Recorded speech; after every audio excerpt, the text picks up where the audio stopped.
Hello, Moondrop. Welcome. Welcome.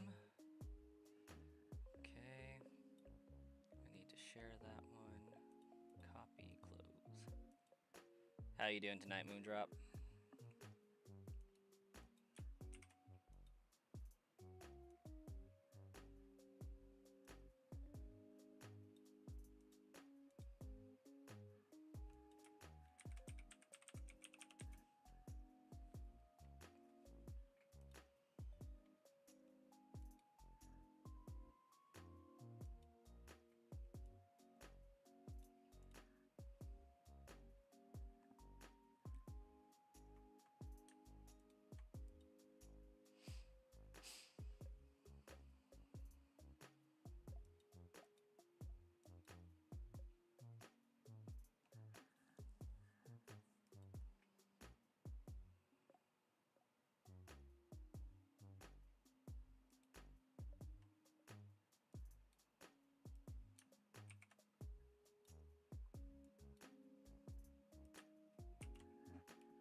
You're good, but still also tired? I'm doing pretty alright. Just finishing up a few things here and there.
Alright, we're ready.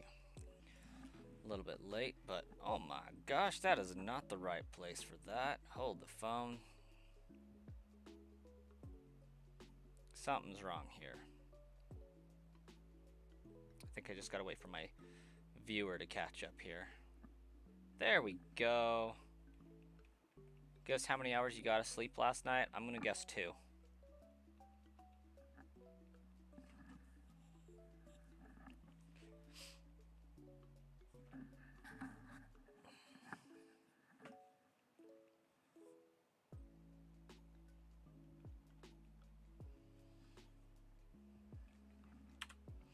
I'm also fairly certain that I didn't end anywhere close to 1643 hours last night, so I'm gonna go back and check where I ended off on my stream.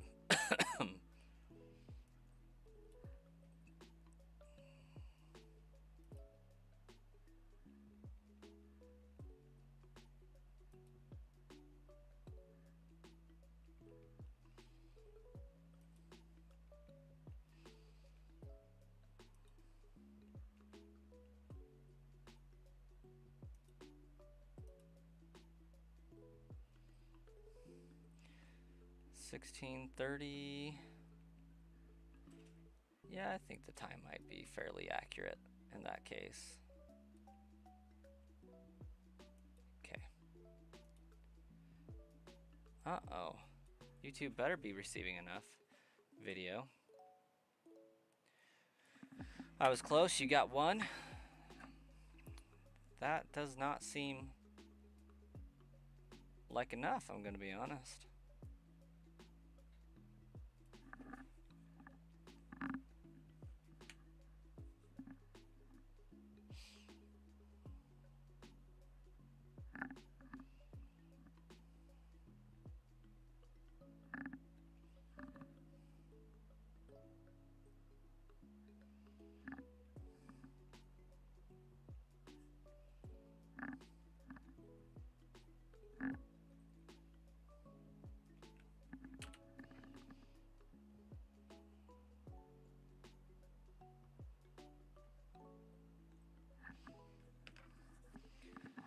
But I remember the days where I could get away with 1 hour of sleep and be just fine in the morning.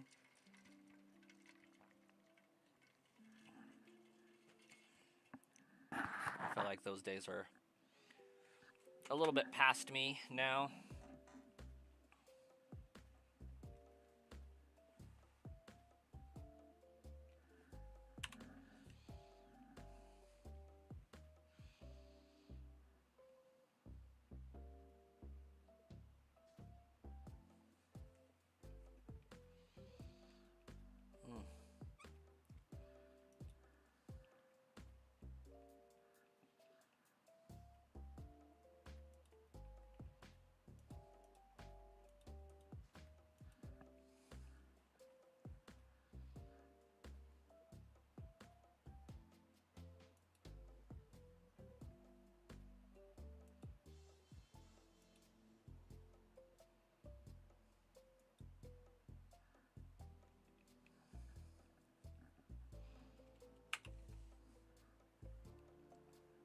I should really try I'm a Blissy's easy starter strategy, but right now I'm too committed to this.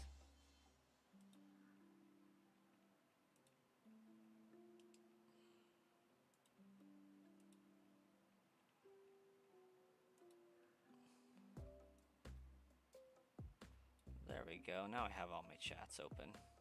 That took a minute. What you sleeping only 1 hour for there, Moondrop? What's the reasoning?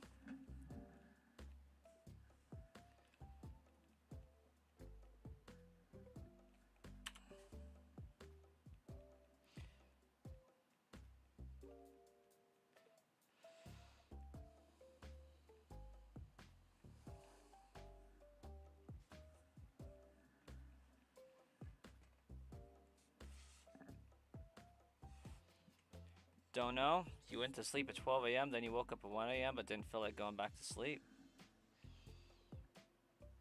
My secret is that I always feel like going to sleep. It's basically a superpower at this point. I just have like something like the Midas curse or whatever, you know? Like, I always welcome sleep, but I'm never able to get it.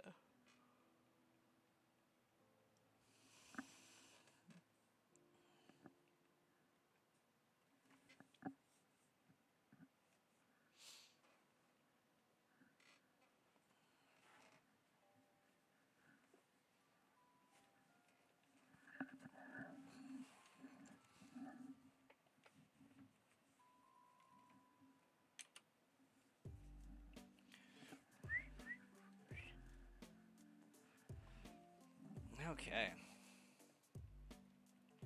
Think I'm comfy, cozy, situated, ready to grind out some more encounters. See if I can do so without getting like uber distracted.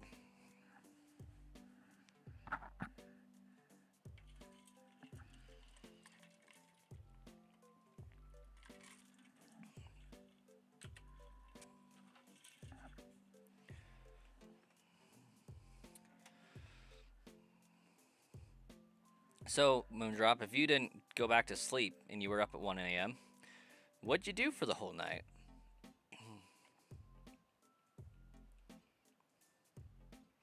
Surely you didn't just lay in bed the whole night and stare into the abyss.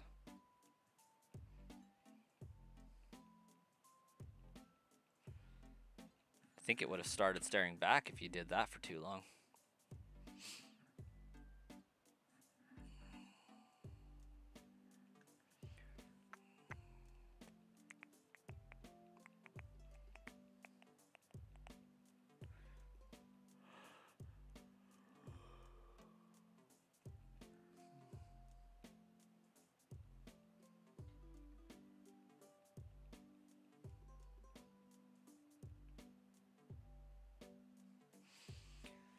Just go on random streams, play games, try to sleep, sometimes zone out.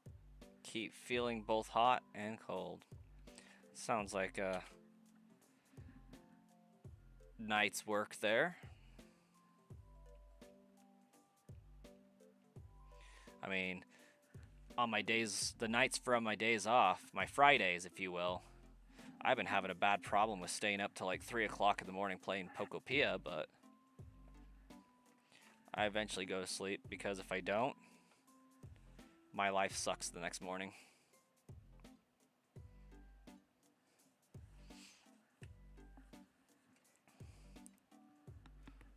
My toddlers don't care what time I go to bed.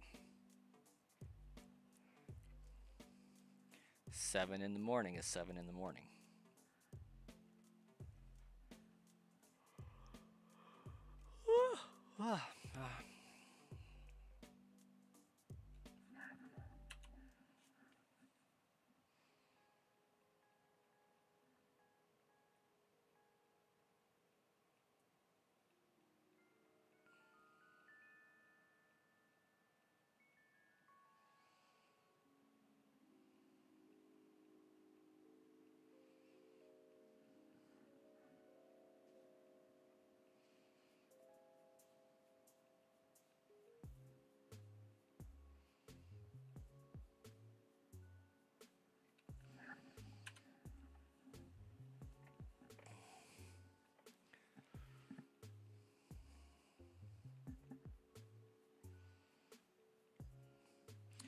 In other news, if my estimate is correct, we're about 1/6 of the way there.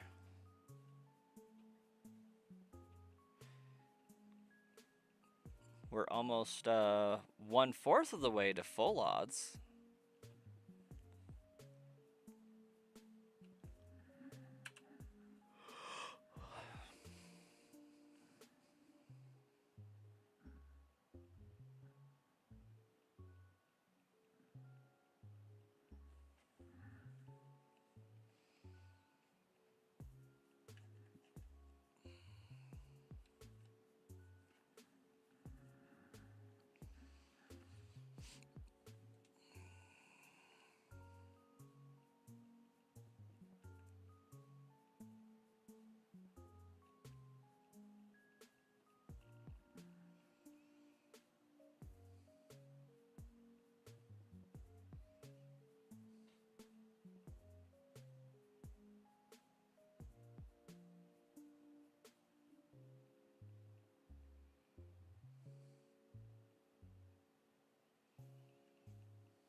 So the random streams that you were hopping on, Moondrop, were they all Pokemon streamers? Or just really random streams?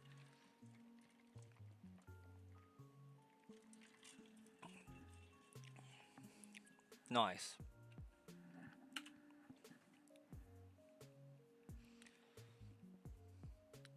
I wish I could stream all night. That would be fun.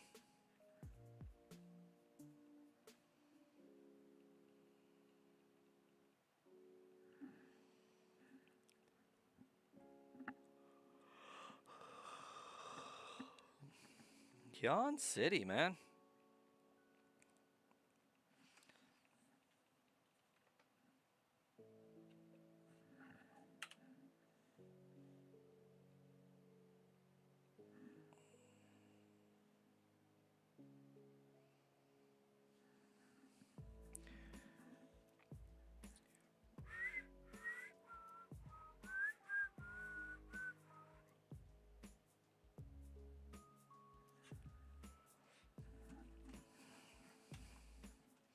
Not gonna lie, Pokopia. Wait, why is so Pokemon Pia liked? It's not that great. Sonic Kirby plus Minecraft plus Animal Crossing plus Pokemon. Pokopia is actually really great.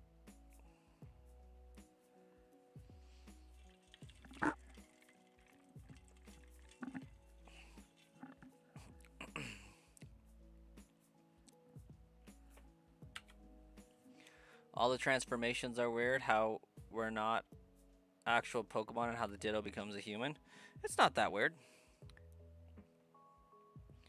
Why couldn't a Ditto transform into a human? Why couldn't a talented Ditto transform just its arms? I mean, in the anime from like season 1 even, we could see that a Ditto didn't have the skill to transform its face. So, obviously, it's not an all or nothing transformation, nor has it ever been. I don't see why we couldn't transform into the arms of a Machoke and push some stuff around or anything like that.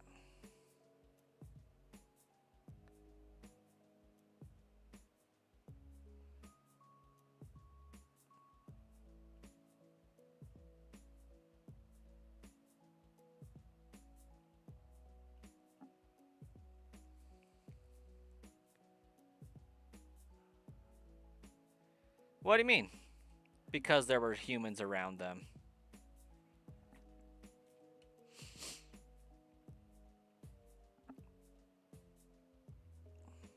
I fail to see how the lack of humans in Pokopia should change anything.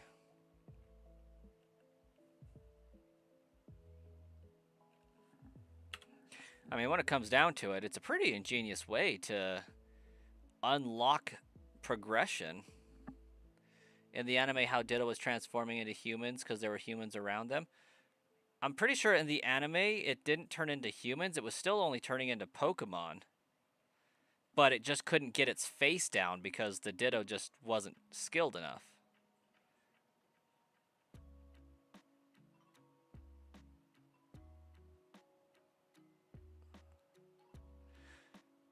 I mean, as far as game mechanics, yeah. You know, you have to have the Pokemon in front of you to transform into you, but the anime makes it very clear that it doesn't have to just transform into what it sees currently.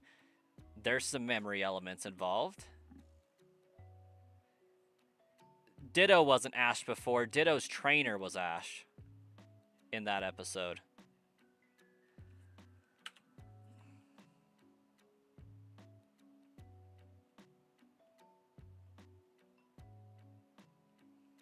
I could be mistaken, but it has been several years. There could be an episode where Ditto turns into Ash. The one I'm thinking of should just be Ditto transforming into Pikachu, but having the Ditto face still, which this game beautifully calls back to, actually. This Ditto can transform minor parts of its body to accomplish tasks at will, yet it can't transform its face. That's why it has a Ditto face still, and I think that's a beautiful callback to the anime.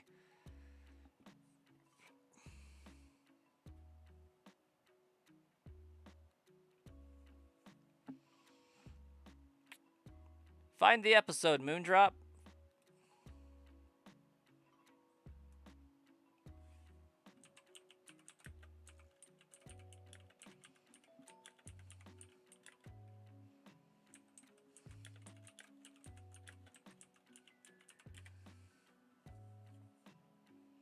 Okay, there is an episode where Ditto... Wait, in the Pokemon anime, a Ditto does not turn into Ash Ketchum himself.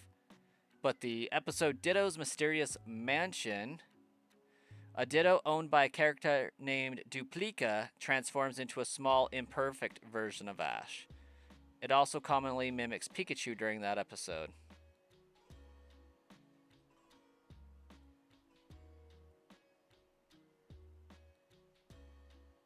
So yeah, it does kind of turn into an Ash, you're right.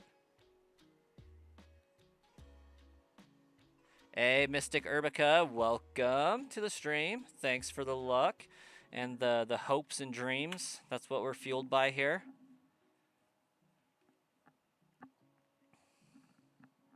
Also, welcome, Wiss, if I didn't say hi already. Hello.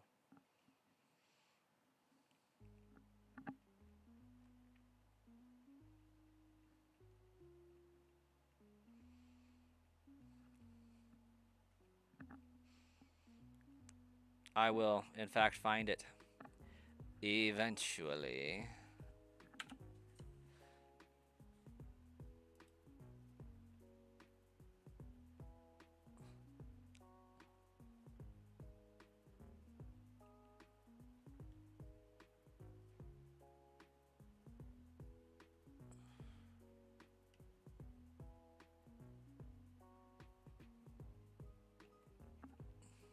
I can't find any references of that Ditto actually turning into Ash, but like I don't disagree with you.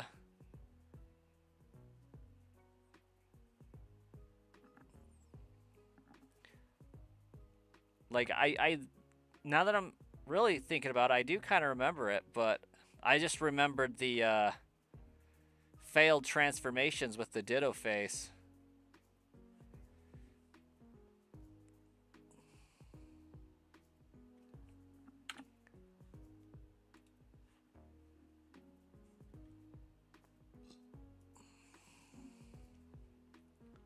Everything is eventual. It's also inevitable.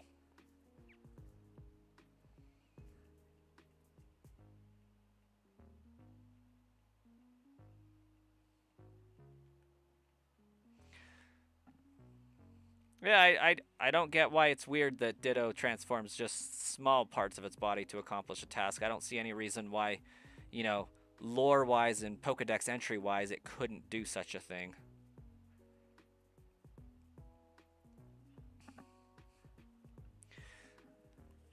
I mean, it's just transferring into its trainer from memory, according to the lore of the game. Jason, welcome. I'm doing well. How are you doing?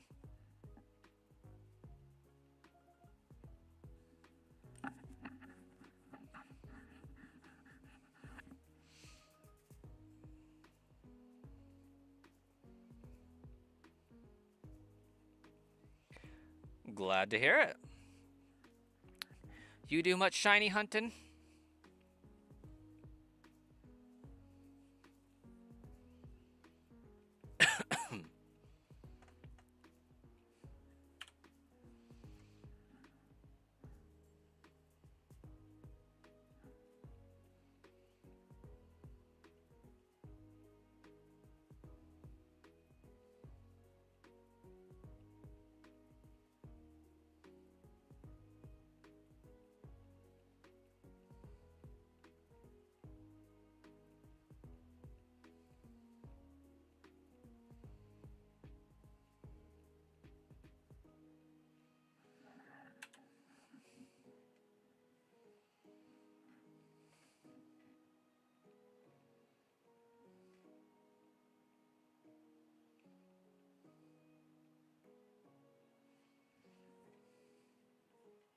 You're shiny hunting Volcarona in white too. Very nice. I like that.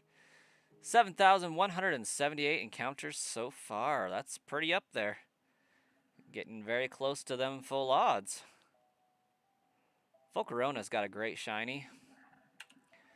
And I love that you're hunting on a game where it's basically legendary, right? Like, it's got the legendary battle music. There's only one of them in the game. I might be thinking of black and white instead of black 2, white 2, but, you know. I feel like in that generation, Volcarona was in fact a legendary. And then they just changed their mind and said, actually, no, it's not anymore. Because it's a bug, it laid its eggs. It had many babies. It is now no longer legendary status. It is everywhere. It's an infestation at this point, apparently.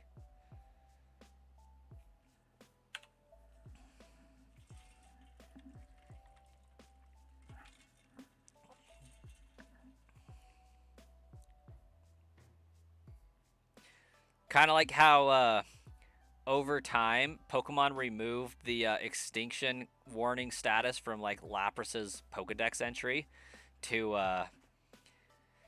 as a nod to all of the players that bred eggs in second generation to increase the Lapras population. I think in later generations it actually says Lapras used to be on the brink of extinction, but due to massive breeding, it is now thriving or something to that effect. Samantha, welcome to the stream. How you doing this fine evening?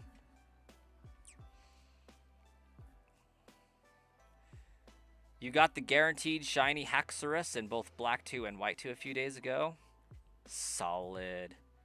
It's a good one. That's a good shiny. One of my favorite shinies is Aegislash. But Haxorus is a pretty good one as well.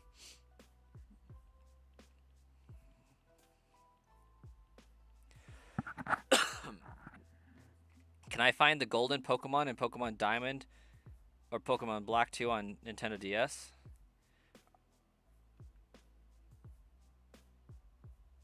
Which golden Pokemon? Because, like, Deoxys, no.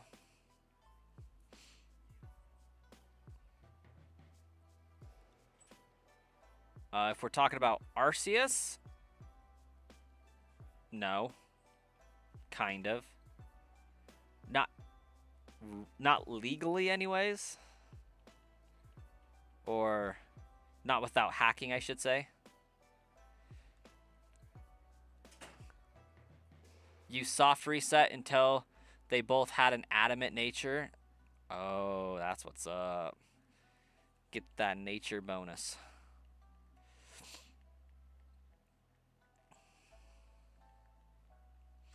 Guess it depends, Samantha, on what you're calling the golden Pokemon, because there are several that are golden.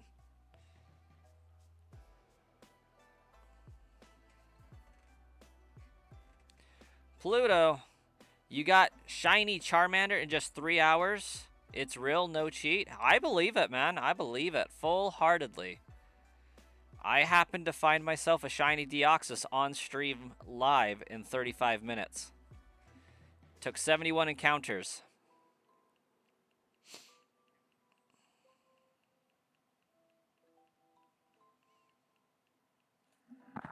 And I have a feeling that because of that, this stream's going to make us go the distance.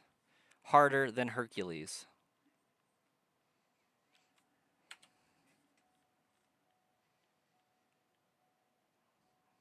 It was your third shiny in black 2 and your first in white 2. Now, those games are not easy to get shinies in, that's for sure.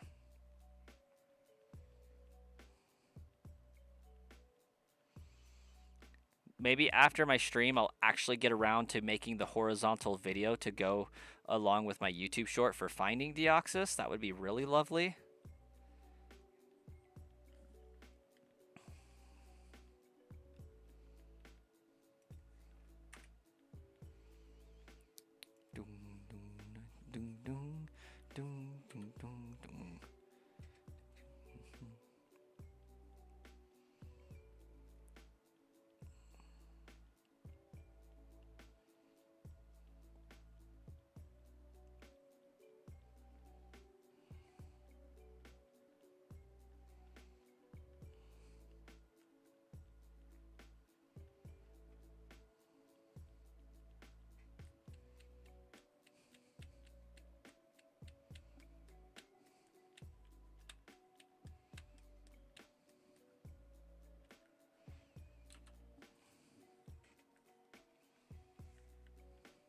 Ooh, ooh, ooh, ooh. Aranin Olmos. Rico. Just subscribed. Thank you.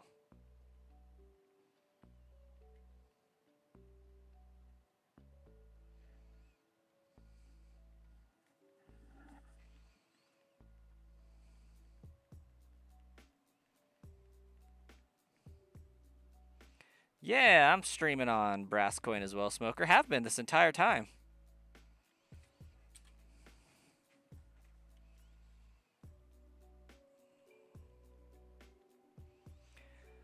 The other two were the guaranteed shiny Gibble for beating Black Tower and a random shiny male Jellicent you found on the way to that cave to get Shuckle. Okay. I don't know if I could ever bring myself to go for a shiny Gibble for beating the Black Tower.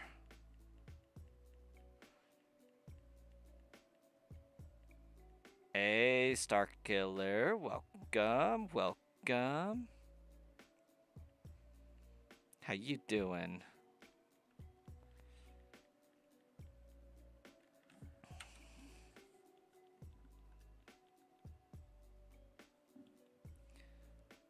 I thought I reset, but I guess I didn't.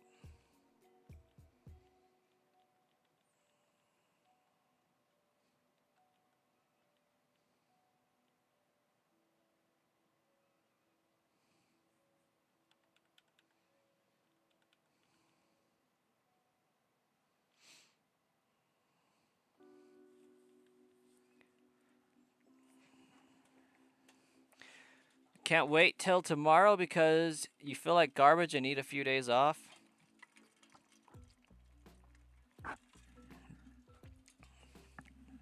I feel that. It's kind of crazy. Work tomorrow, and then I have a half day Saturday, and I'm off for a half day and have a half day off, and work another day and have a day off. I kind of like the beginning of my week. Friday to Tuesday isn't really that bad at all. Not that Wednesday, Thursday, and Friday are, but it's just nice. You're debating on if you're going to work tomorrow? I mean, you're your own boss, kind of, right? More or less.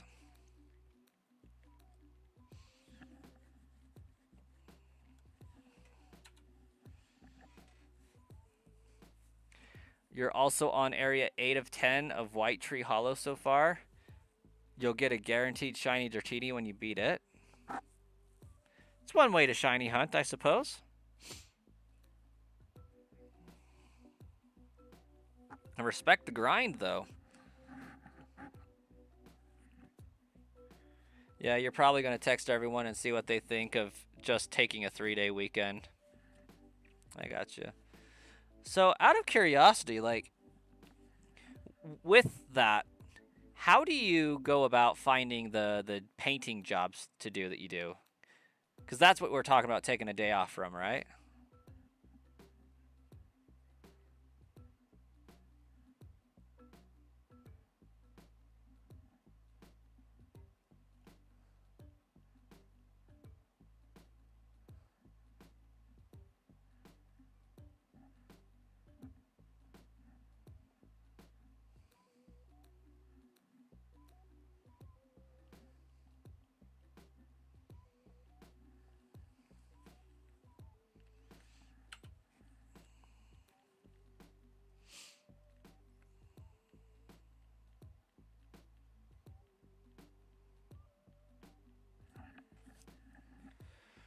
Realtors that you know, plus clients that you've had multiple businesses and a few word of mouth. Okay.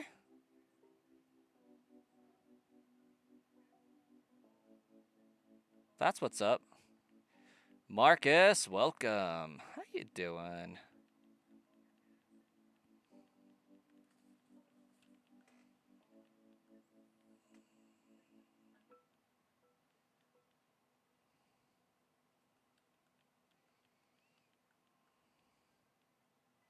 Well, hello. Good night. Thanks for popping in. We'll catch you next time, I suppose. Have fun living life. Almost every house being sold needs paint. That makes a lot of sense, actually.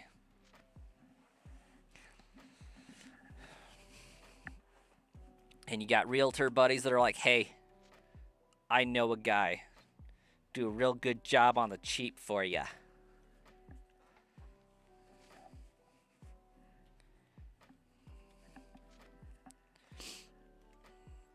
I know a guy.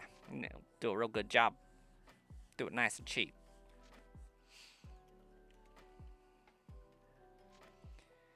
You usually do popcorn removals during the winter, but you didn't have a single one this year. Honestly, the winter seems like a terrible time to do a popcorn sealing. Is there some sort of secret benefit to that that I am not thinking of? Because, like, removing popcorn sealing involves a lot of mist and time, right?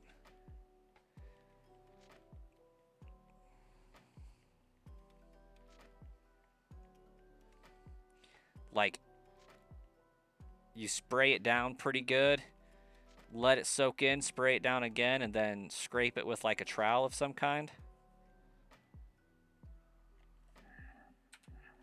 Let it dry out and then fill in with plaster as needed. Sand it down, then paint it. I mean, I guess if you did it in the summer, it'd be hotter than heck, and then just be humid in there.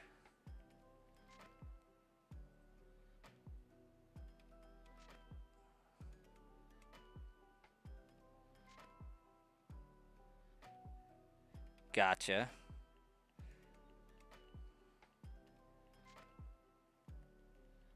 Gotta Dexter the room.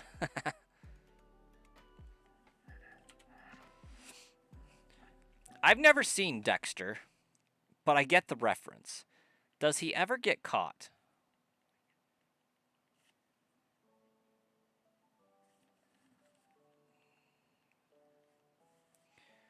You're an expert at making kill rooms. Maybe don't send your raccoon hit squad after me. You'll have a room prepared.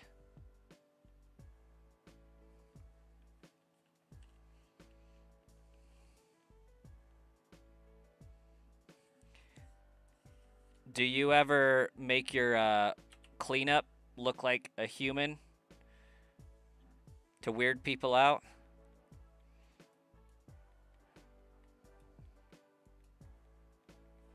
In the new series, he kind of sort of gets caught, but never officially caught. He gets caught by a person who sympathizes with what he does and is okay with it, basically, maybe. You don't have that much time.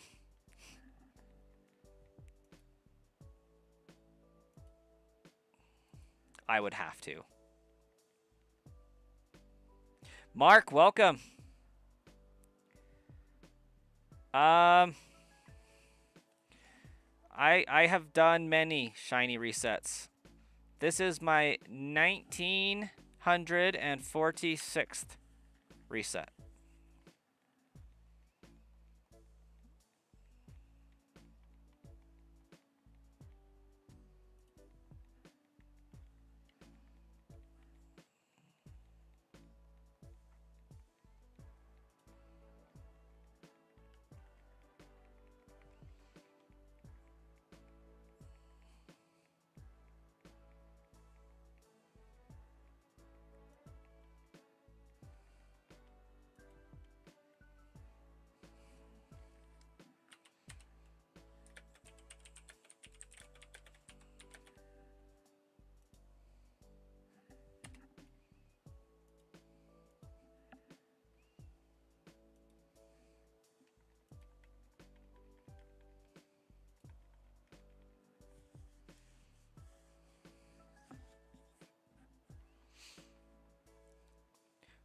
One of his old partners, realizing he is the Bay Harbor Butcher, and he kind of chases him. At the end, he was going to take him in, but ends up dying, so he's still free. Well, that's one way to give some tension about almost getting caught and then not.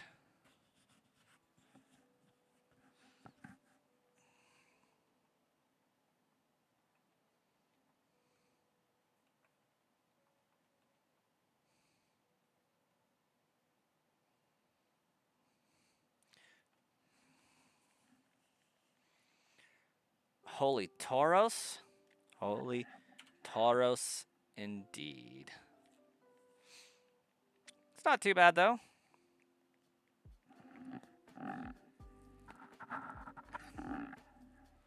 I've had worse. I have definitely had worse.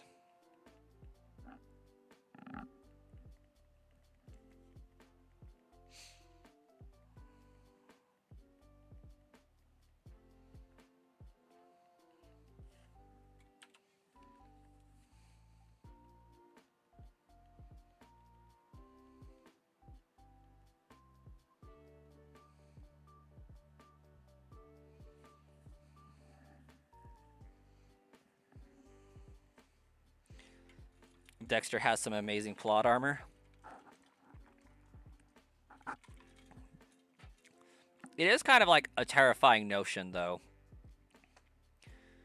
Having a forensic scientist be a serial person. knowing exactly what they will look for, what they will print, what they will pick up, and being like, we're clean.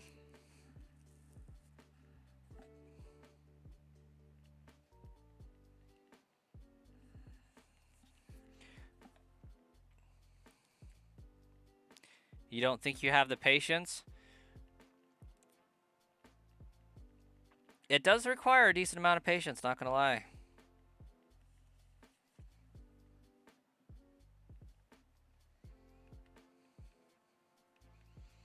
It's not a particularly skill oriented endeavor, but it does take patience, that's for sure.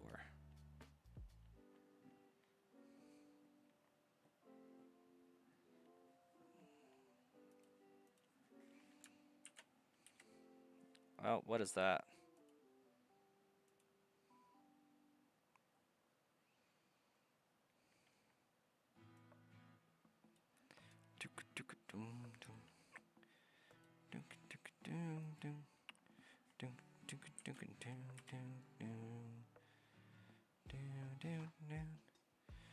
Apparently the guy who directed Dexter tried to do what Dexter did and end up getting caught, which is pretty insane.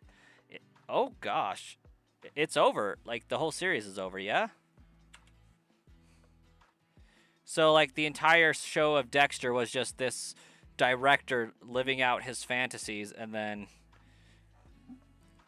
going for keeps, huh?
The originals, but you think it originally stopped because Dexter had cancer IRL, but one of the directors set up online dates and trapped a few people, which got away. Oh gosh. That's crazy. You think you're hyped for Daredevil Born Again? Understandable. I like the portrayal of Daredevil in the MCU so far.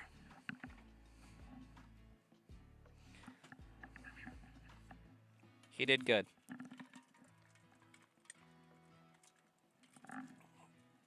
Canada, eh? That was a terrible impression, by the way. I didn't have enough Minnesota in the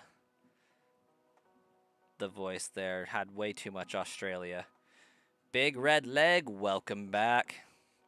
We are at 1,955 encounters, right? Meow.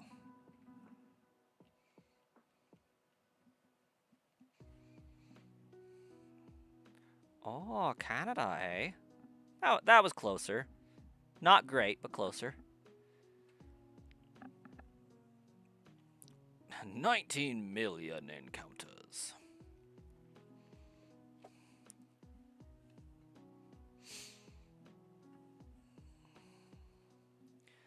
That would take so long. Making my way downtown as well.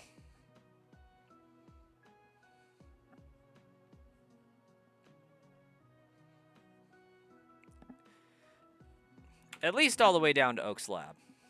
We haven't really made it further than that, but here we are.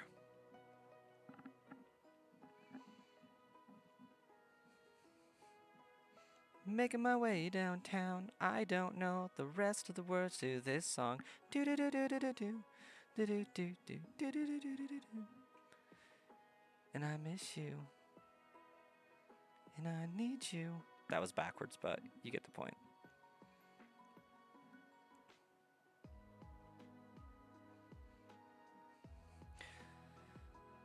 Mark is from South America, a country called Guyana. This is the country where the Jim Jones story happened in the 70s. I am not familiar with that one. But anything that has just an individual's name and story behind it was probably disturbing.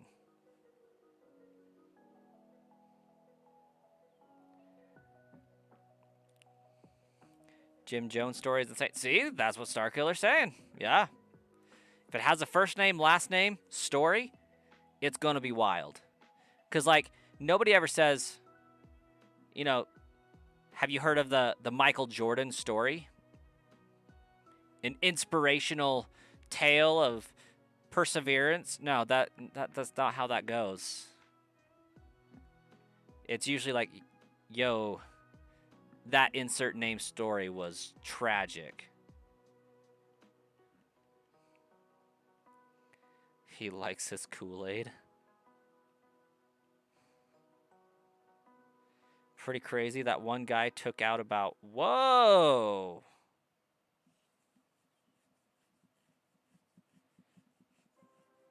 $900 people. Okay, I feel like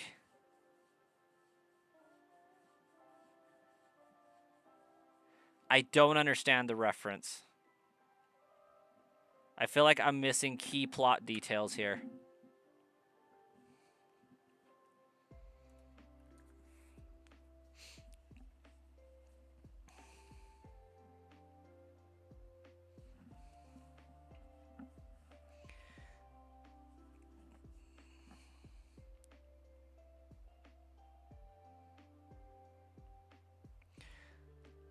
Because, like, my mind is going so many different directions with the tie to Kool-Aid at this present time. Like, either he legitimately really liked Kool-Aid,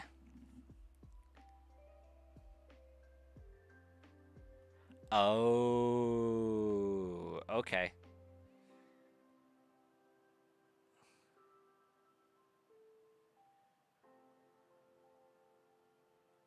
Did he also drink said Kool-Aid? Because that is not how I imagined that going down and being used. So that was a turn.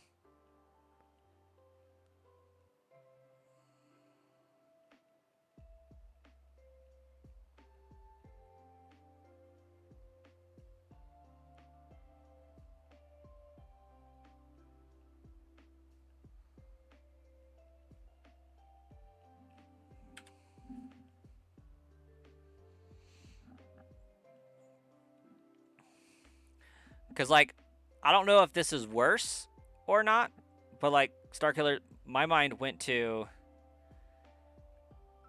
instead of poisoning or anything like that, either he just had a really bad habit of busting through walls,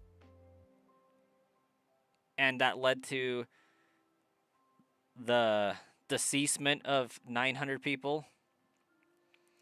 My second thought was he offed them and drained them of their fluids and put them in a giant Kool-Aid pitcher. But, like, what actually happened wasn't even a thought in my mind. I'm like, what is the reference to this Kool-Aid guy?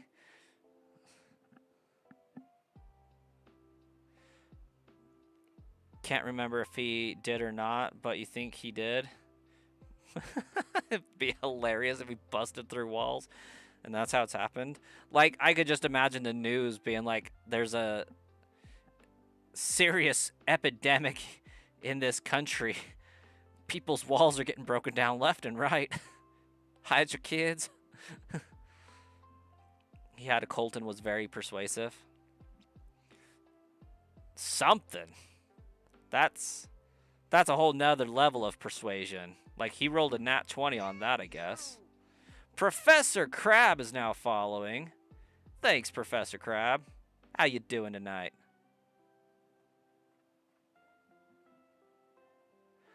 Oh, wait. Wait a second. It's been a hot minute.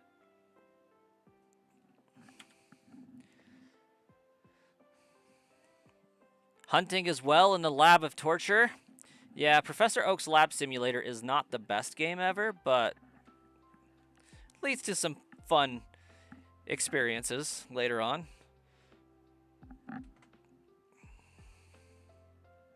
I just realized that somebody actually subscribed on Twitch earlier, like dropping some 250 over here.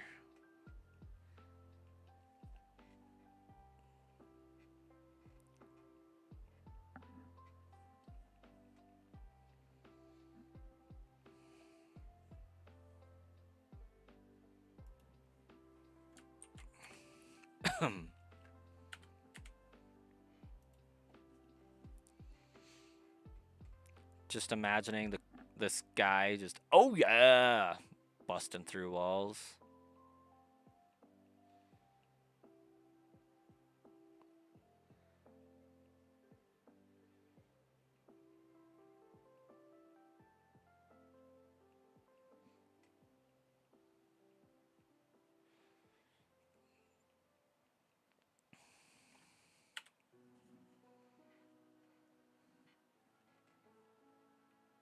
I should probably do away with Nightbot.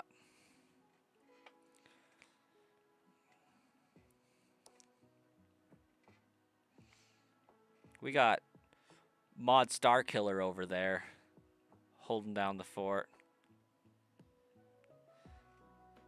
It'd be hilarious if he dressed as the Kool-Aid Man. Low-key kind of would be. You know, except for the part where people got hurt permanently. That part isn't very funny, but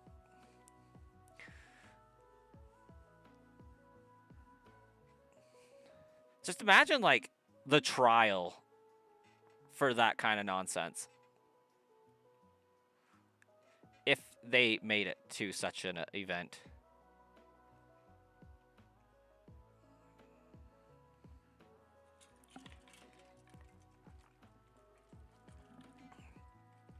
The trial would be epic.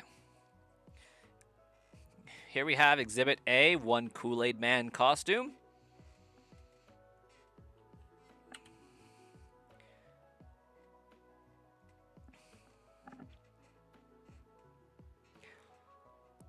Yeah, Professor Crab. So I am streaming on YouTube as well. That's where all the comments are coming from currently.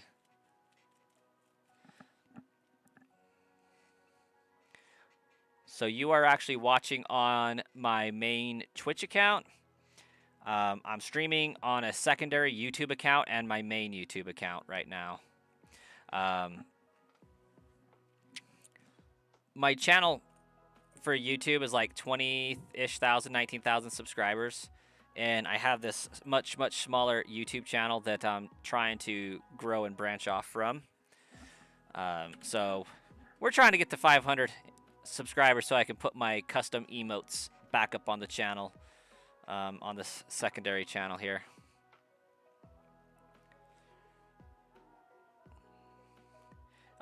Basically the story,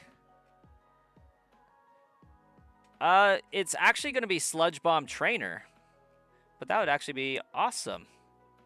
Sludge Bomb Trainer, all one word.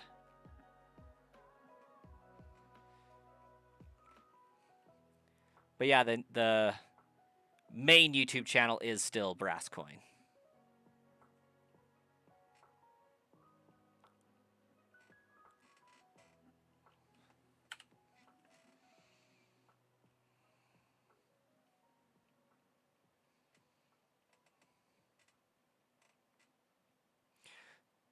Texas Red Big Iron, the real me.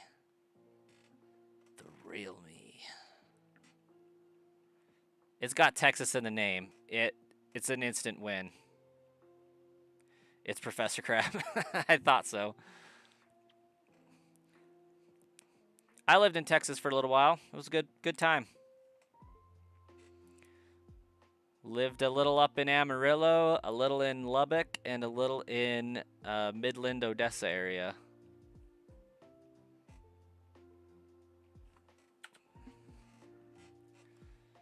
But the short version for why I have 2 YouTube channels, one big, one small, is the big one got huge because I was basically bribing people to subscribe to it, but then I wasn't able to facilitate what was going on the channel anymore. Still Pokemon related, of course. And so people stopped watching. People stopped a lot of things with that channel. So I started branching off and saying, hey, I want to just be able to put out a video every so often, but mainly stream Pokemon content. So we branched off and are trying to grow this one. And I've been at it for about a year. Haven't really promoted it on the main channel that much, as far as, hey, you guys should go sub to that or anything. Just to see if I could get people who are genuinely tuning in for streams and whatnot.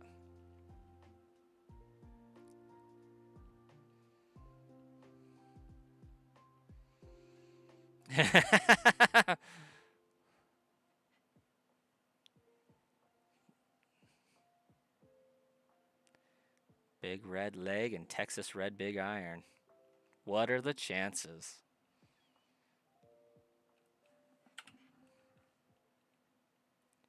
Wild.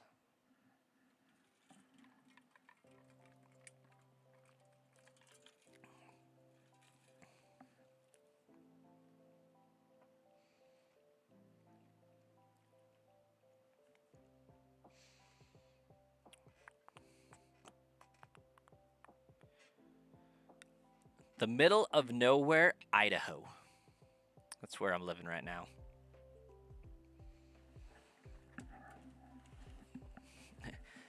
Alabama. Ooh. Big red leg. Isn't that like a no-no? If you were, or is that Arkansas?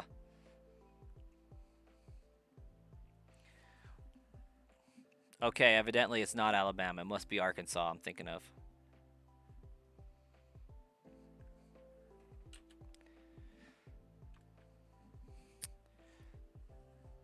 Texas, isn't there a state that most Texans really despise that's like close to Texas?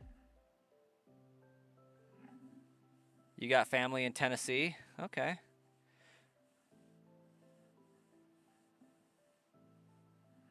I just moved out of Colorado a week ago. About a week ago.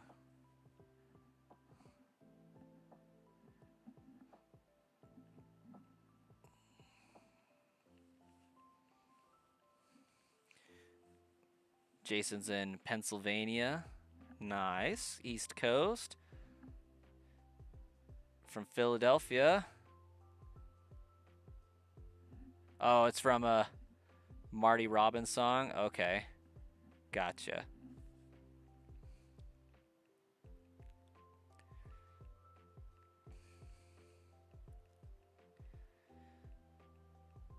I feel like, I mean, my time in Texas was short, but big football area.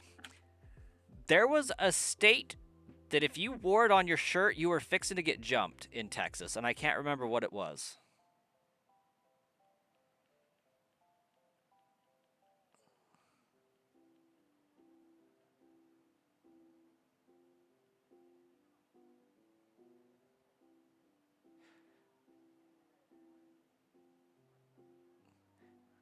I've been to New York a couple times. 2, actually. 3 if you count the fact that I passed through it once on my way to Connecticut, passed back through it on my way back home.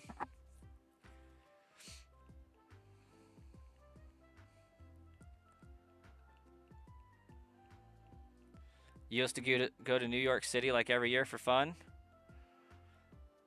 It fascinates me over there.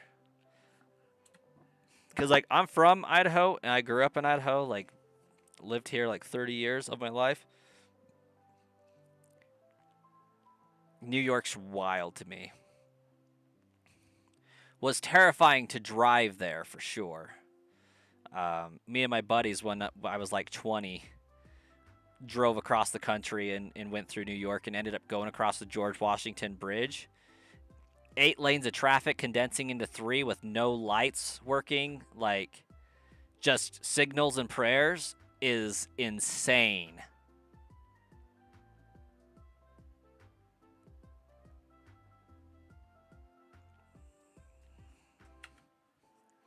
You go to Florida several times a year to visit family. Been to Florida a few times. I think I've managed to be there about 3 times now. You're from the quiet, so city life is wild. Colorado Springs, yeah. Would catch people in the trees. Oh, that's weird. Oh, just got back from Florida for the first time for your 30th. Nice. What'd you go do there? Was it Universal or Disney?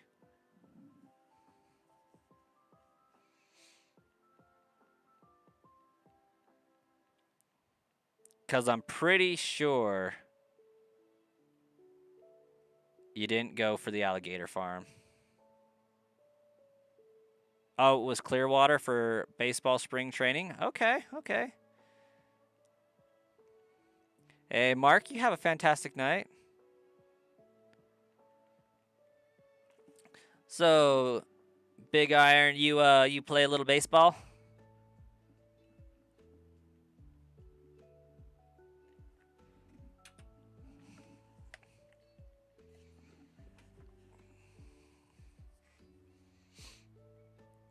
Used to, but love watching. Okay. I am a baseball pansy. I'll give you that much. You love to look for and try to catch amphibians and reptiles when you go there? It's the best, right? Walk out with a gator.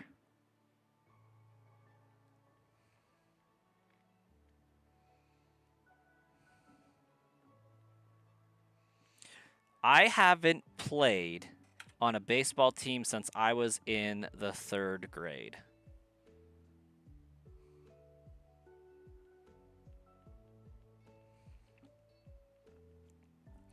And I was pretty good in 1st, 2nd, and 3rd grade. You know, as good as a small child can really be. And I liked playing the game for the most part. But I had such a good hitting track record in 2nd grade that when we went to pitching in 3rd grade and it was, kid pitch instead of coach pitch, I swear up and down that the coaches had the kids target me specifically and not let me hit the ball. It was more likely that my batting window was just so ridiculously small that they couldn't throw accurately enough to hit it. But, like, I struck out once in my entire 3rd grade baseball year. I got on base every other single time, and I hit the ball 3 times. I was walked about 5 of those times. The rest, I got beamed with the baseball. I got hit like 90% of the time when I went up to bat. So I didn't do baseball my 4th grade year. That was not a fun experience.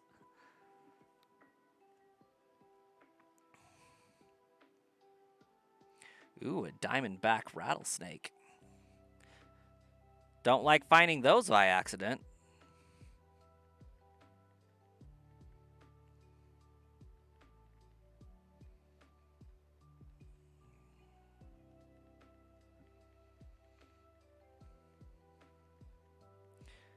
Been to Arizona a few times. Never saw any cool snakes. I would not recommend finding them. But hey, if you go to Sweetwater in I believe end of March, there's the Rattlesnake Roundup, Sweetwater, Texas. That could be fun to go to. They like throw a whole freaking state fair around catching and rounding up rattlesnakes, milking the venom from their fangs, and they have scones, and it's like a freaking fair. And I'm over here like, no thank you, please.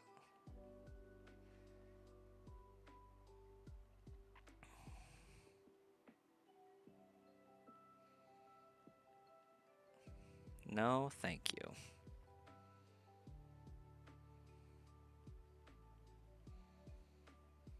Yeah, I saw a few scorpions when I was in Texas. See them up here, too. Scorpions are everywhere, and it makes no sense. Like, why are you living in a frozen tundra? You know you're more commonly a desert creature, right? Your two loves, shiny hunting and sports, somehow got into both.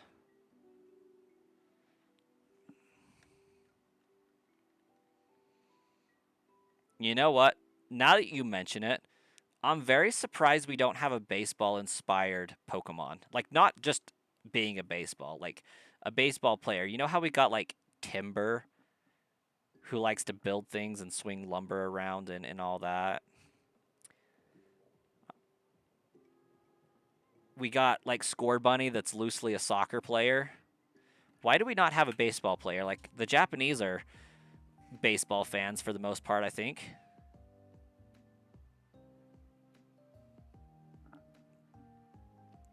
Like, baseball, Kit Kats, Pokemon, Hello Kitty, all pretty big.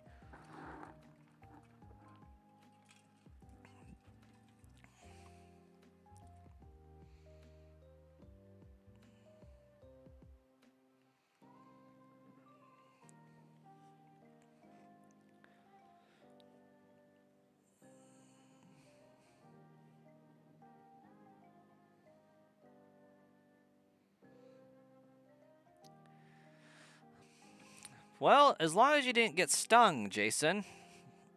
Scorpion stings are crazy.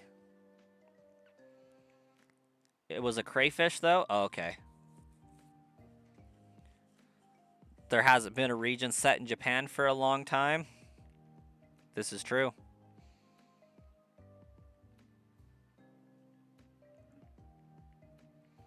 Yeah, it's been a while.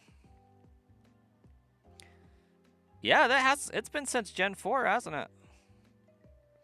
With the exception of, you know, the Hisui region, but that's basically Diamond and Pearl.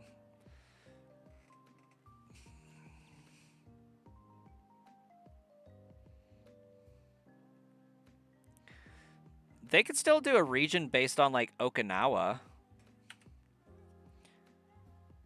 And there's still, like, 2 prefectures in Japan proper that they could do, I think.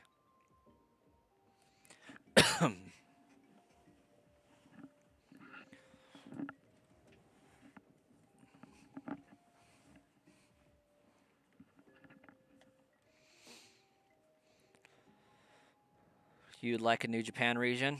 Especially if it's, like, very similar to Johto.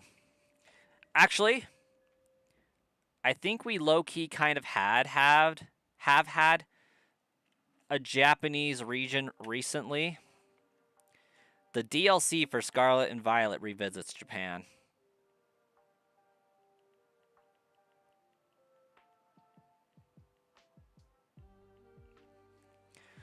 Johto had, like, a very cool old Japan vibe, and I love it. Yeah, Kitakami is an island off of the coast of Japan, I think.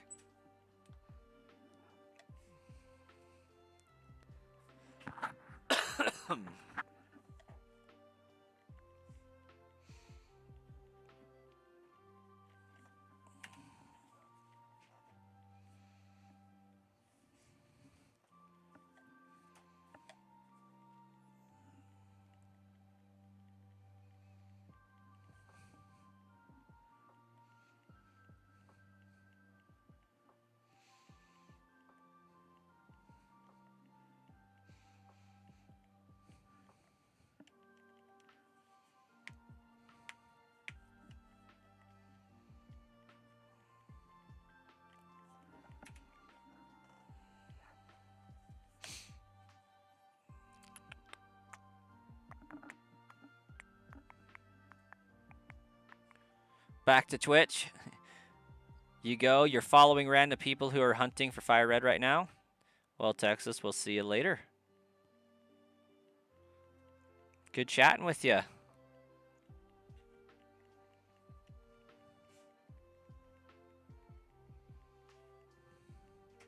Hey, thanks so much for the luck.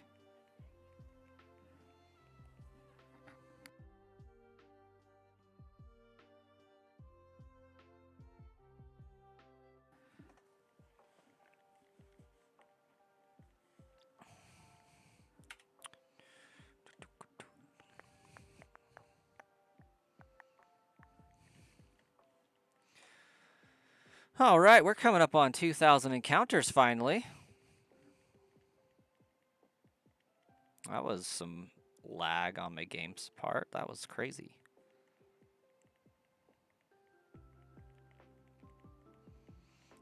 I'm still thinking that this is going to take until like 12,000 encounters or so. Like, with how easy Deoxys was, this one's got to be the one that gives me some difficulty, right? And because it's one that is the easiest to start getting as a shiny right from the get-go. Someone is at 5K now.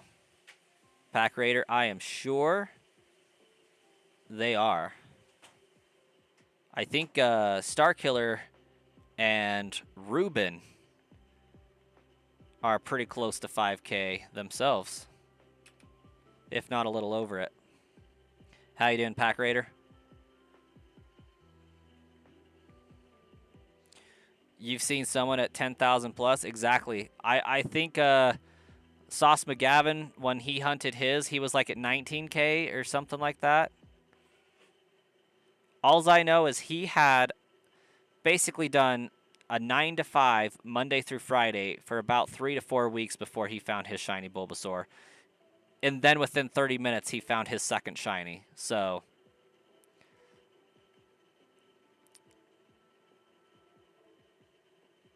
luck is crazy mistress.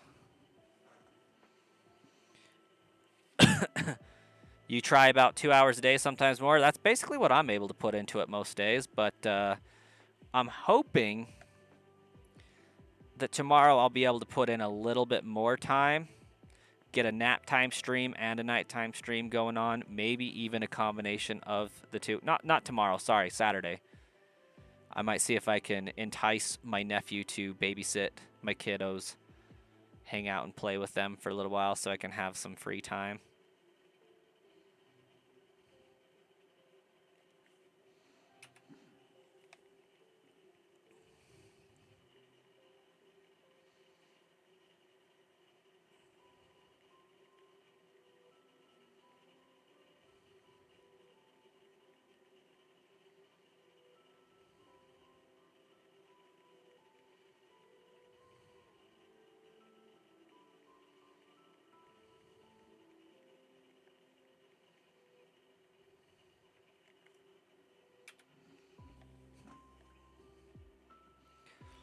But yeah, I fully expect this to take over odds.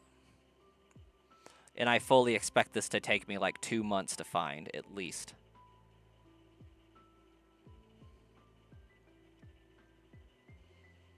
I mean, I'm on, what, episode 8? So I know I'm at least 6 days into this.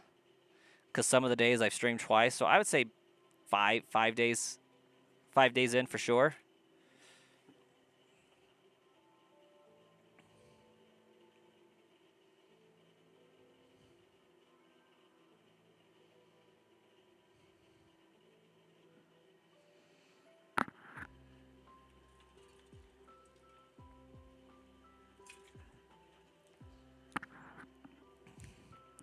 Same guy is hunting Chimchar and Platinum with 11,000 plus. I will follow it when I will find it when you're at sleep or when you're at work. You know what? That is actually how that works, Starkiller.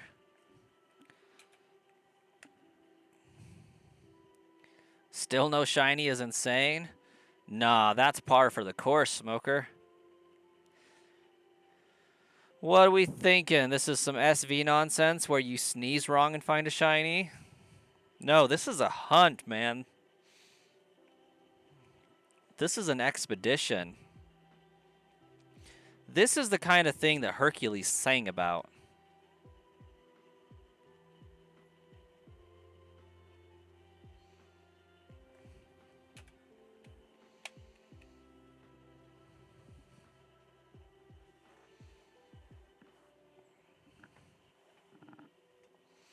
What's my favorite shiny Pokemon?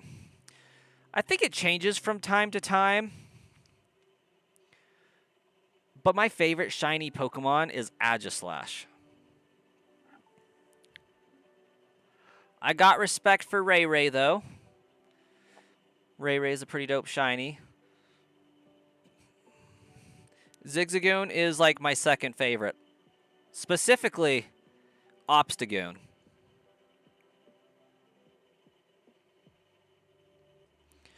But yes, that is one of my favorite lines of shiny Pokemon. Just the black and white to vibrant pink and blue is peak. Like, I have said Obstagoon is my favorite shiny on stream before.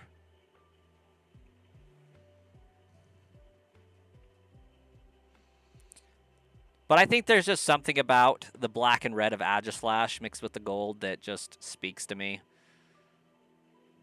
But Obstagoon is what a shiny should be.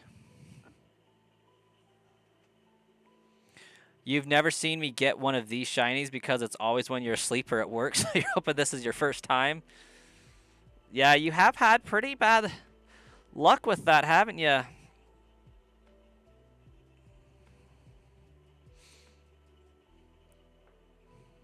Then I feel like there was 3 that I found while I was at work because I was hunting off stream.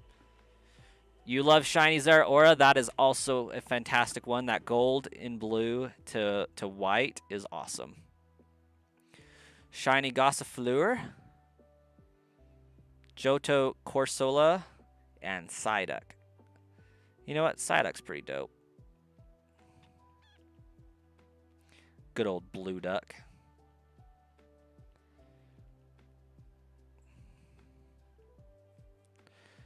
So who here subscribes to the conspiracy theory that Golduck and Psyduck had their names switched?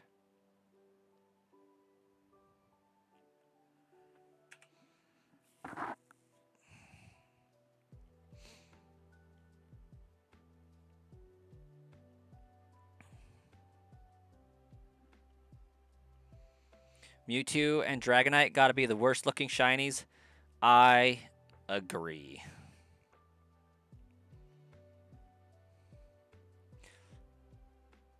It is a conspiracy theory. Maybe it's more of a fan theory. A lore theory.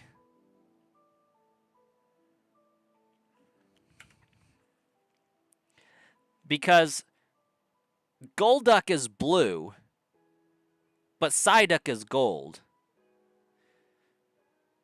But Psyduck has, like, psychic powers, and Golduck isn't a psychic type, if I remember right. I think he's just water.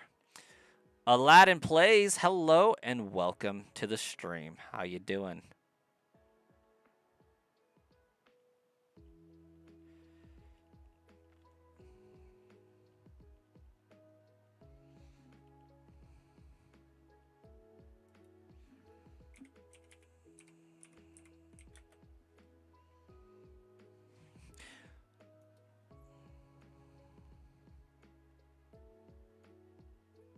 Wait a second, is it?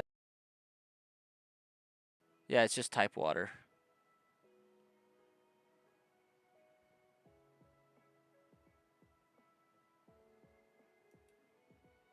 Hey, Shauna, welcome. Been trying to get the Twitch all night. No lag, didn't work. Oh, dang. Oh, been trying to get Twitch to not lag. Gotcha. You've tried 75K, or sorry, 7,500 plus and still no shiny Charmander? Well, you're halfway there, I think.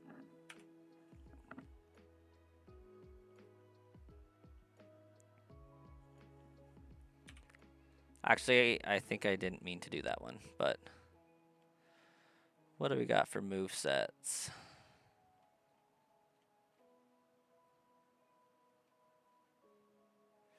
Yeah, because, like, it learns a few psychic moves, but not many. But it just would make more sense to have Golduck be gold and Psyduck be blue. And it's kind of funny that Psyduck's shiny is blue. Halfway. Yeah.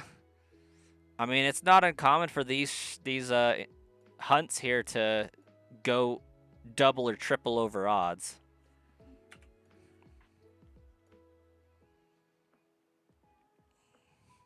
I fully expect mine to take at least 12,000 encounters.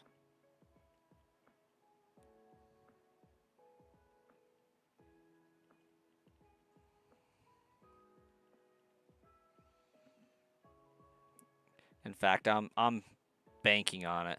My shiny Deoxys only took 71, so the scales of the universe have got to tip the other way at some point.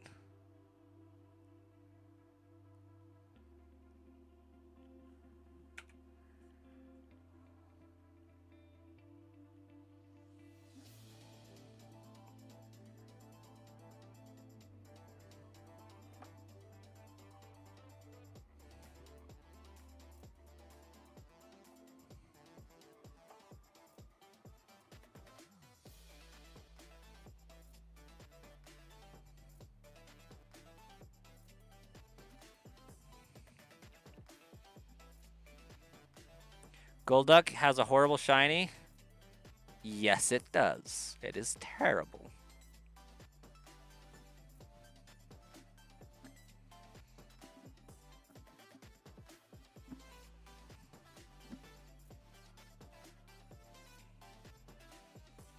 It's kind of a bop.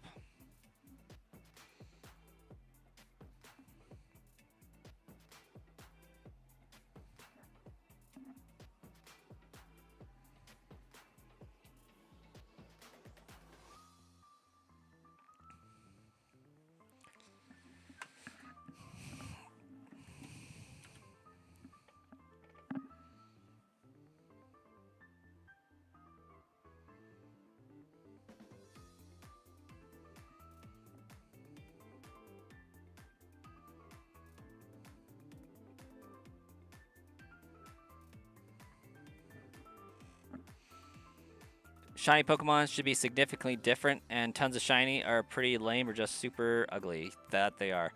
Yeah, there should be a drastic change, I think, in most of them. Like, Gengar's shiny is pretty subtle. Regice's shiny is really subtle. Needs to be bigger, bolder, better.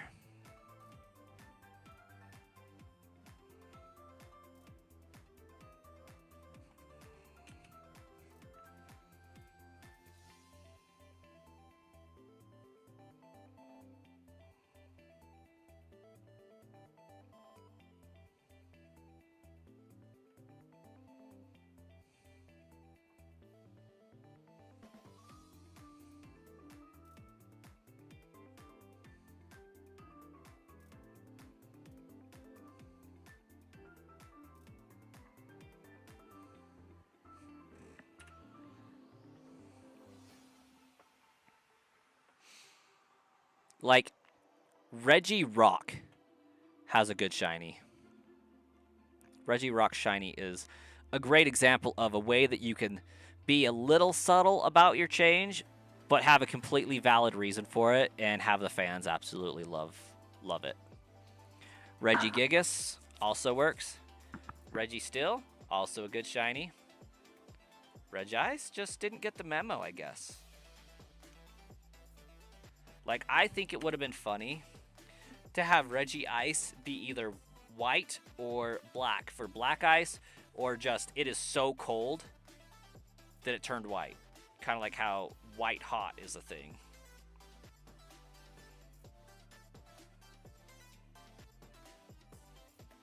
Or just turn clear altogether. That would be even better. Just so cold it's clear.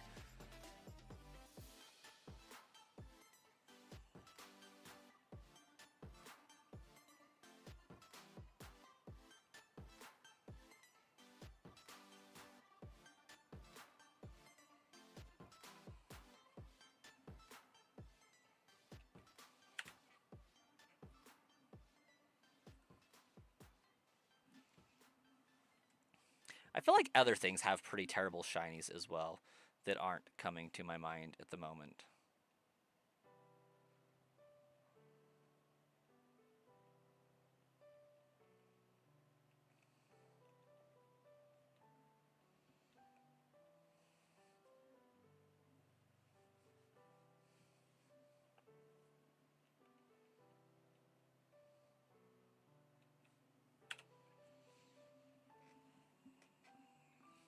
Ah, we entered our Zelda era.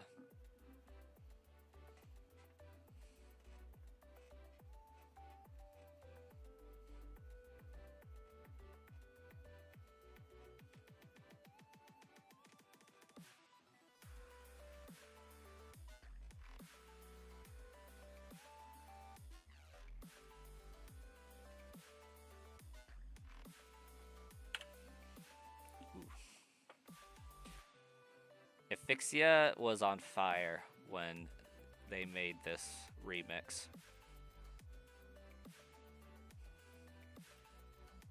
They were cooking. A feast.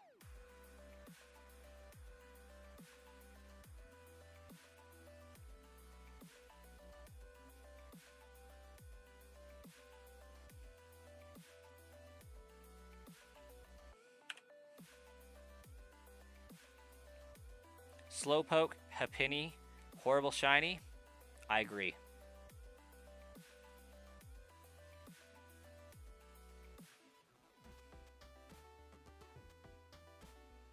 Infernape shiny's awesome. How are we feeling about Snorlax? Snorlax goes from a green to a darker blue, doesn't he? I think that one's okay.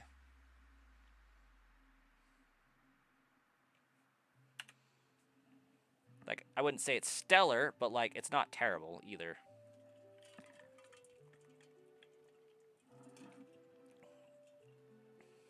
Snorlax is super lame. Like, his shiny is lame, or just Snorlax in general?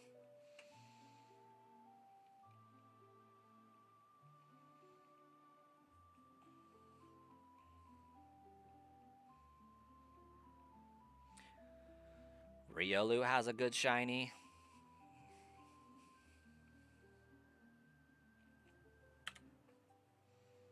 His shiny should have been different, Snorlax's. What color are we imagining for Snorlax?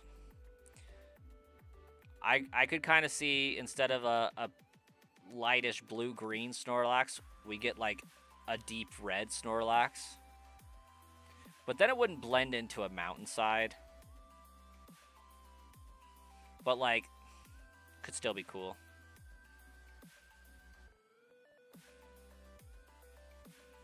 Probably moss green. I could respect that. Makes sense.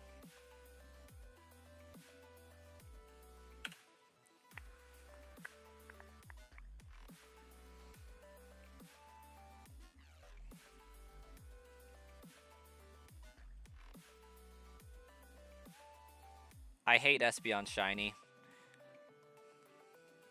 I usually get roasted for that hot take, but Espeon shiny was not it.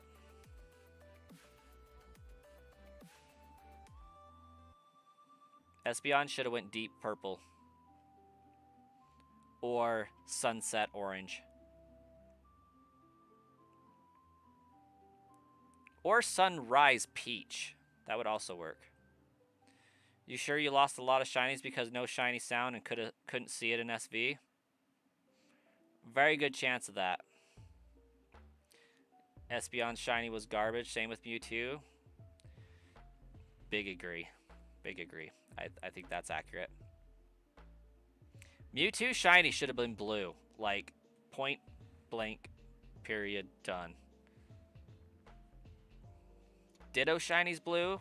Mew's shiny is blue. Mewtwo should have been blue, too. Ha ha. I'm sorry. I'm a dad.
going to go on mute real fast and send a quick text here.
You've been hooked on watching Resident Evil stuff since the new game came out, and all the clips look really cool. You've never played any of those games, and you might just now. Honestly, highly recommend the Resident Evil games. What I don't recommend is playing like Resident Evil 4 and then playing anything else. I would play Resident Evil 1 or 2 first. And then I would probably go to maybe Resident Evil 7, 8, and 9. Jump back to 4.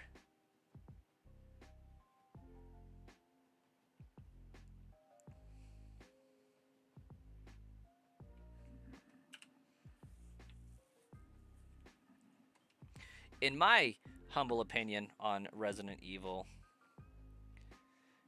if you play Resident Evil 4 first, you're going to be permanently ruined. In a good way, but also a bad way. Resident Evil 4 is a great game, but it's not like 1, 2, and 3.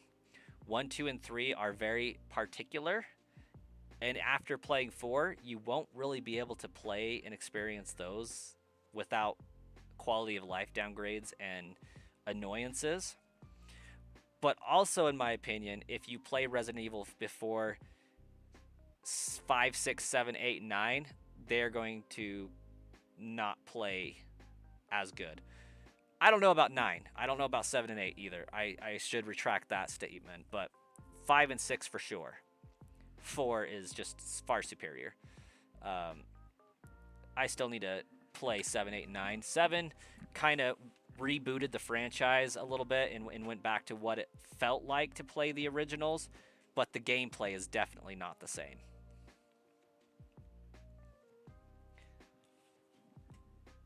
You're thinking about getting the ones they just re-released and Requiem. Is Requiem or Requiem, is that the new one? Is that what they're calling number 9? Also, it could be really good. It looks like it follows Leon's story, but like I've only seen a brief image of it, like a very brief image of it, so I don't know if that's for sure. That is number 9. Because some people are calling it Requiem, some people are calling it RE9.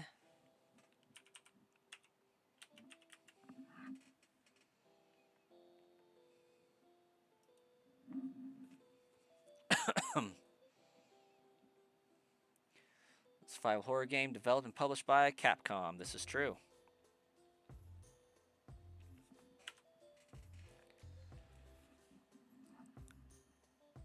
It is the 9th game following Resident Evil Village.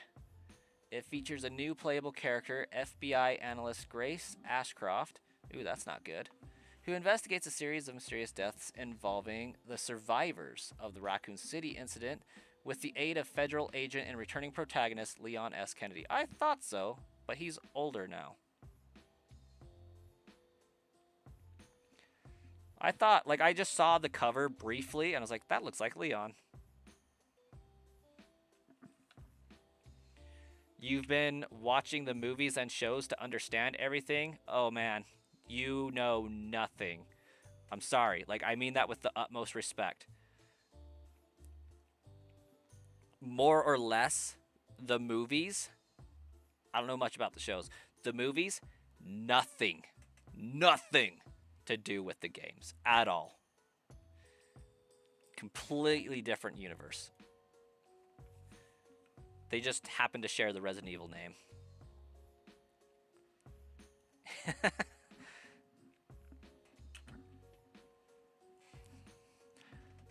Yeah, following the movie storyline is like impossible.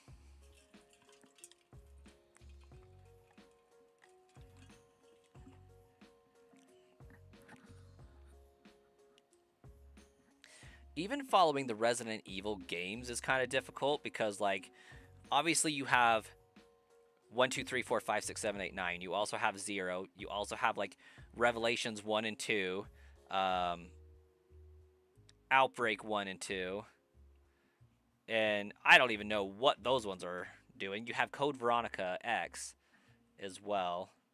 So many. So many games in that franchise. And, like, I still don't think I've officially, like, named all the games. I'm pretty sure there's 2 spin-off series that I just failed to even remember.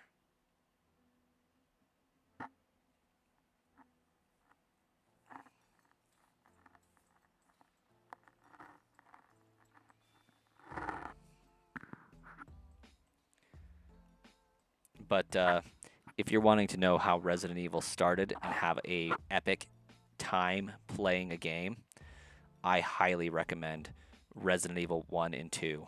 The problem solving in that is going to be phenomenal. And I would dare say you could go so far as to do Resident Evil 2, the remake, the HD remake. That one is very faithful to the original. I thoroughly enjoyed playing it with the updated graphics.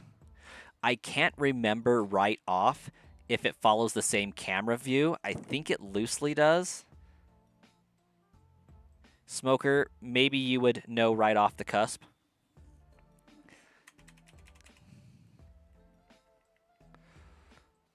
Those just look so dated that you know you'll get tired of the camera. Oh, the camera is horrendous, but, like, in the best way. Like, the camera is what makes them a survival horror game. Because Resident Evil 4 and everything after it's so much easier because you can see where the boss is at all times. You can see zombies coming around the corner, all that fun stuff, because you can change your camera view. But having very restricted camera angles for your character, very low lighting, makes for the jump scares. Like, that's what makes it a horror game. Over the shoulder? Okay, yeah, so they fixed that. Then if top down slash in the corner, like a security camera, isn't your forte, HD remake of number 2. And I believe 3 has an HD remake as well. Highly recommend those. For whatever reason, they have not did that treatment to Resident Evil 1, and it's the weirdest thing to me. I don't have an Xbox to play them, but I do still have the games in Xbox form. Yeah, I'm talking about the old one.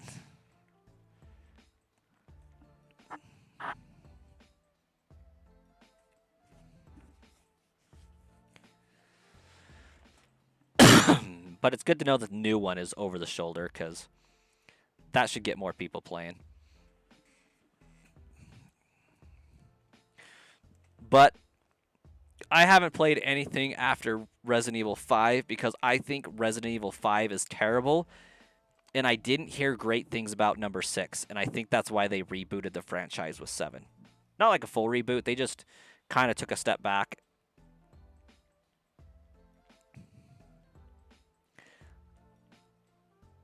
I want to play Resident Evil 7 in virtual reality. I think that would be cool.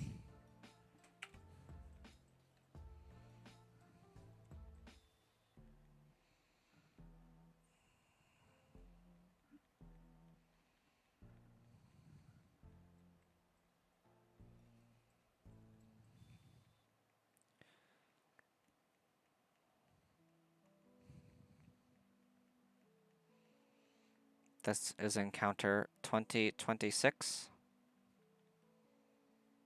No shiny.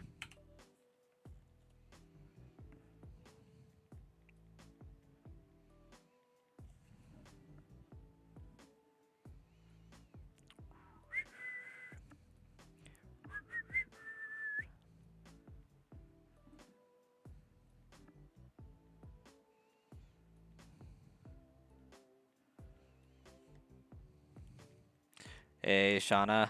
Have a fantastic night. Thanks for popping in.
Although you're warming up now that the cat is laying on you.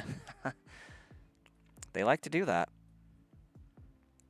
I have a cat that like has to be laying on you. Like it will not accept to the side of it has to like have its paws resting on you. I'm actually surprised it's not hanging out right here. Usually it's trying to get up in my lap while I'm streaming.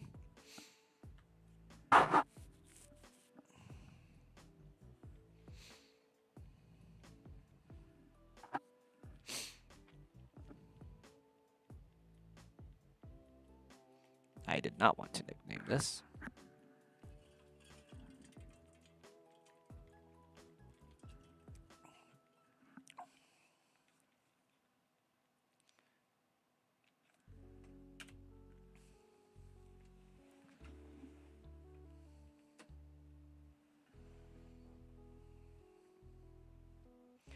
Ooh, we got a Twitch bot hanging out. Hi, Twitch bot. Nathan, welcome. Excuse your finest pardon.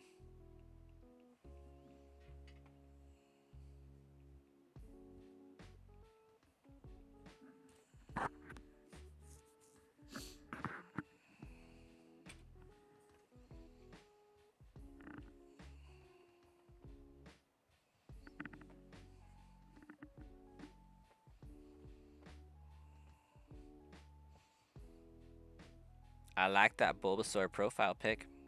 That's a nice Bulbasaur profile pic.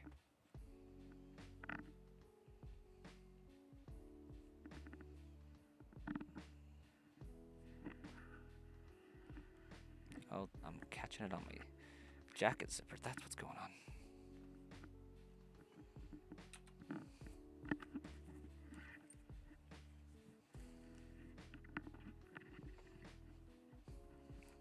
That's why I don't stream with cords normally. They're annoying.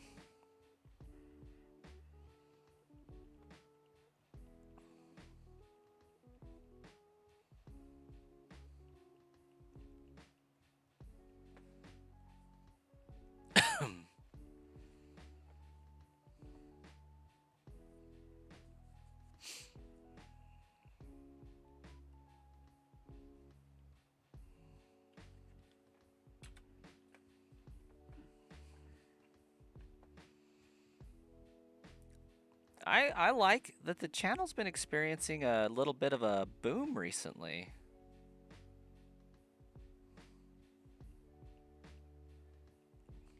Pizza crust that the cat will no doubt sniff. and otherwise choose to ignore.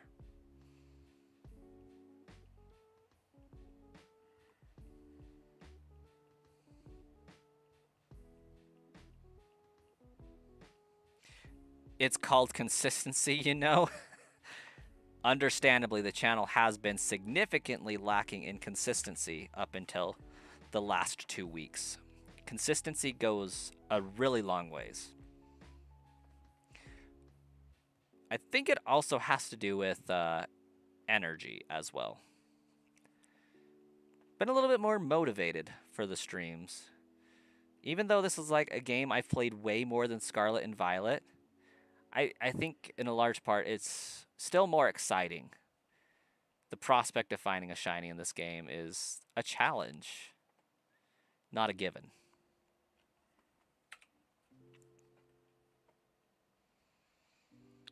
But a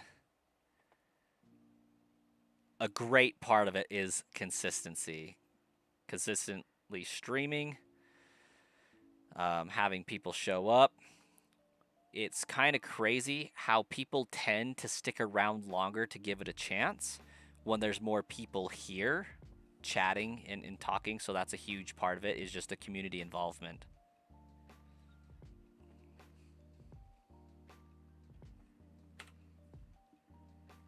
Because without the community involvement, I'm just a dude on the screen staring into space.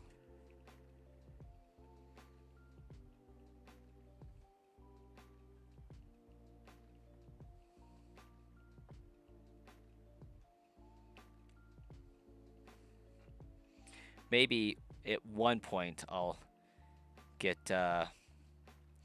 you know, better with improv, better with crowd work, and being more of a entertainer. But that comes with practice and with time. And having like a whole slew of arsenal of things to talk about. My problem is like, I just don't go a whole lot of places, do a whole lot. To have things to like just, oh, so this crazy thing happened the other day. And with my job right now, I can't really talk about a lot of it just because it's very protected information. Not like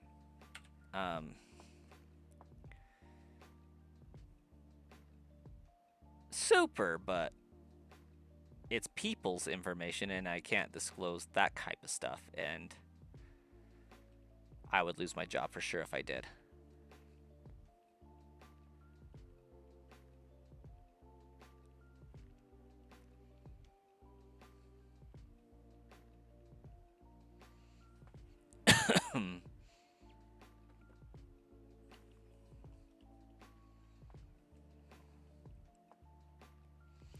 So it's not like I have the, oh my gosh, this crazy thing happened at work that I can usually talk about.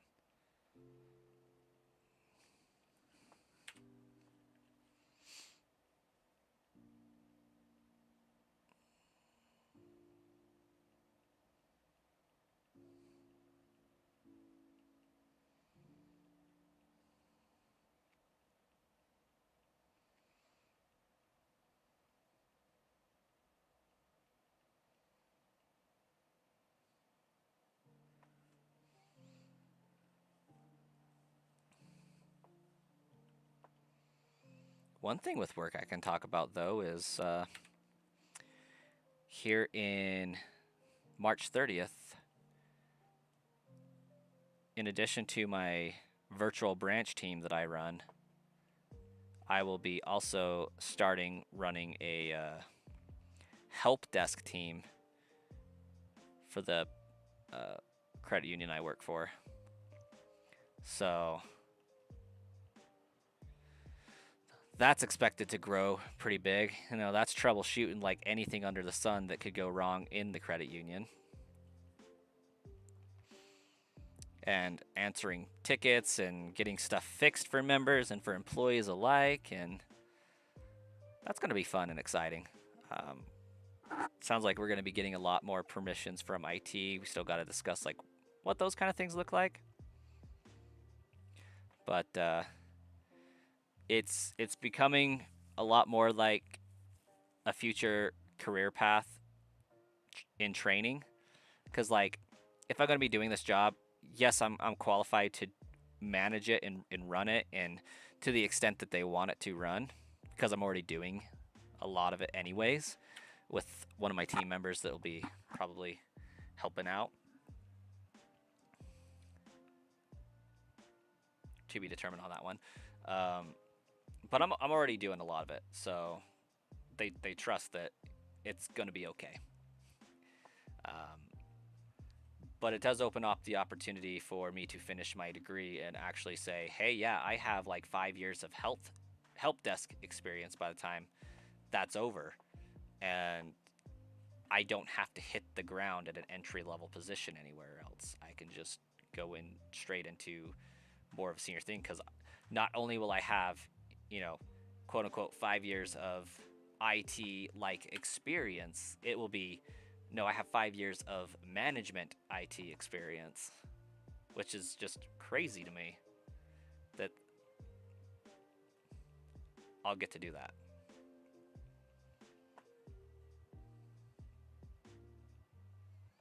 My computer is lagging something fierce, so I do apologize if it is lagging for you guys.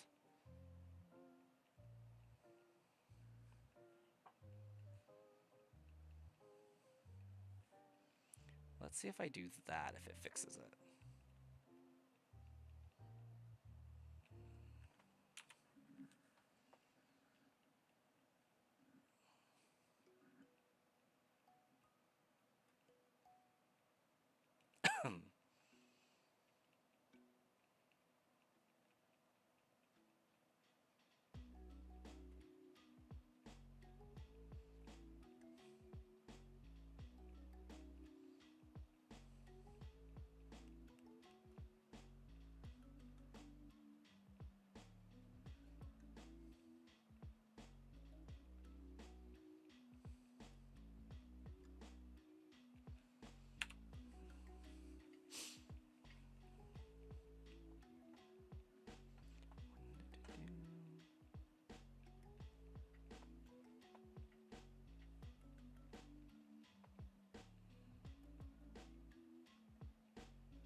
All right, it is past 10.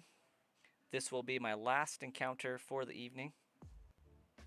Finish off at a nice 2050. And we will see when we can resume next. Maybe tomorrow, but for sure Saturday.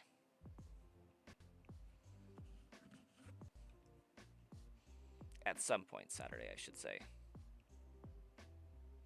It better be shiny. It is, in fact, not shiny, survey says. Starkiller, have a wonderful evening as always. Enjoy feeding the raccoons and possum. Hopefully they come around. We'll catch you guys the next time we stream. Maybe tonight I'll actually get my Deoxys video uploaded, finally. We'll catch you guys later.